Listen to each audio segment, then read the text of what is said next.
Let's see how to perform a second trimester screening test with SSDWLAB6. We must enter to the web program, so we should introduce our user code and password to log into the web. It will appear several options and we choose Add New Patient. The first folder is Patients folder. We can observe the edit buttons just below the tabs of the folders that allow us to save, edit, cancel, or delete. The edit buttons appear on all folders as we will see. In the Patients folder we must enter the data identifying the patient, surname, name, PIC, or the identifier code used, and date of birth that will let us calculate the age of the patient. We also can report the race of the patient, which is a correction factor, and in this case the patient is Caucasian. We mark the patient as a patient test. The option Patient Test makes that all information relating to this particular patient and its screening is considered by all program options as a test.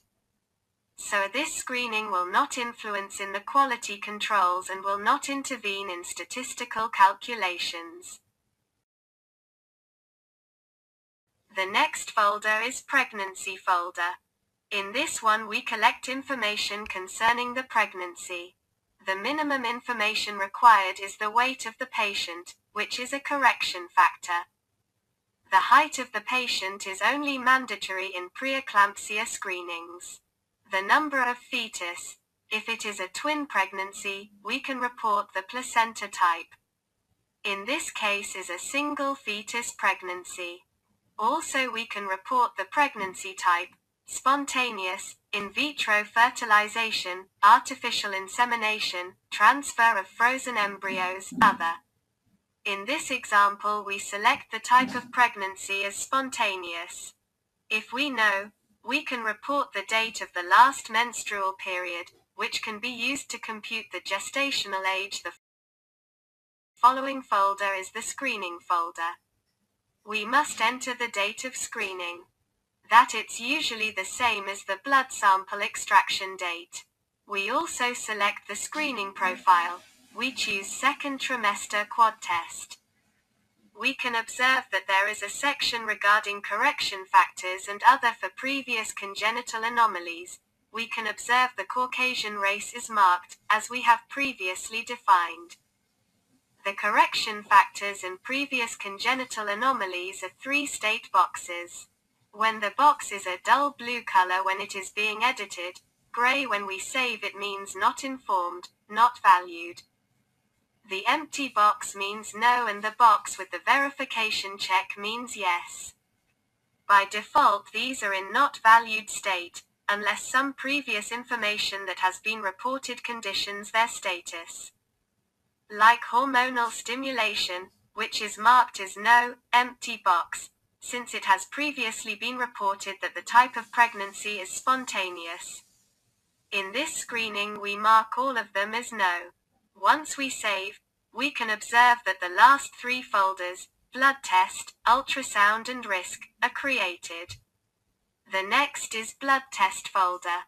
We enter the date of the sample which normally coincides with the date of screening. We can also report the laboratory and the sample number. We will also enter the values of Gaussian biochemical markers. If we report alpha-fetoprotein and total human chorionic gonadotropin plus beta, we will compute the risks as a double test. If we also introduce the unconjugated estriol, we will perform a triple test. And if we also add inhibiner, it would be a quadruple test. We start with a double test with alpha-fetoprotein and total human chorionic gonadotropin plus beta. The following tab is ultrasound folder. We introduce the date of the ultrasound. We can also report the ultrasound unit and the sonographer, if there are sonographers registered. Then in biometrics sector used to calculate gestational age. We note that there are different biometrics that we can use: biparietal diameter, femur length and head circumference.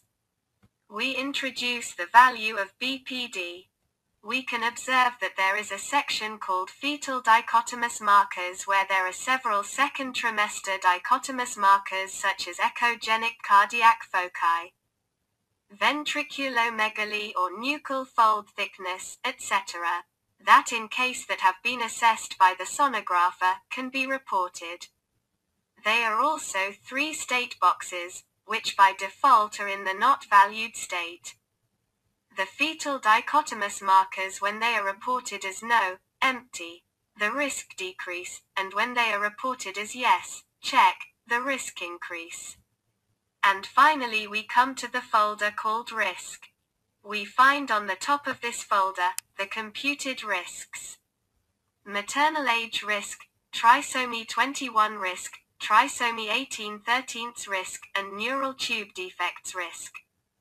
These are represented by colored bars. Green when the risk is low, red when the risk is high, and the risk of maternal age is always displayed in yellow. The neural tube defects risk is a dichotomous risk, risk or no risk, based on the AFP MOMS. When the MOMS of AFP are equal or higher 2.5 is considered risk of neural tube defects, and when the AFP MOMS are lower 2.5 is considered no risk.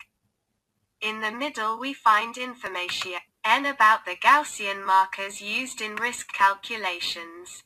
Thus we see the values of the markers, and their respective non-corrected and corrected MOMS, and the gestational age at their measurement. At the bottom of the screen there is information relating to gestational age estimation. The gestational age at the screening, blood test and ultrasound date. The expected date of delivery and the patent's age at the expected date of delivery. We also find a box that lets us enter details that will appear in the report. We have to mention that at the top, next to the computed risks, there is a frame called diagnosis that once we would know the diagnosis, if an invasive technique, amniocentesis or CVS, is performed or at the delivery time. We may introduce the diagnostic values for trisomy 21, trisomy 18/13 and neural tube defects. It would allow us to classify the screenings in true positives, true negatives, false positives and false negatives. On the left side of the screen there is an informative summary of the screening, where appear the results, risks, and MOMS, and a summary of the information introduced. We can observe the presence of a button that allows us to validate the screening. When the screening is validated, the aspect of the screen change a little. When the screening is validated, we cannot edit any data that affects the risks calculation. Also, only when the screening is validated we can generate the report. If we click the report button, a report in PDF format is generated in a new tab. The report is summary of the screening, patient details, biochemical data, ultrasound data and computed risks. Let us imagine that the value of unconjugated estriol has also been determined, with which we can perform a triple test. We return to the blood test folder and enter the value of this marker. The MOMS of unconjugated SSDWLAB6 computed and the risks are calculated as a triple test. If inhibin A has been determined too, entering this value in the blood test folder, together with the rest of the biochemical markers, we can perform a quadruple test. So following these steps we have performed different types of second trimester screening tests.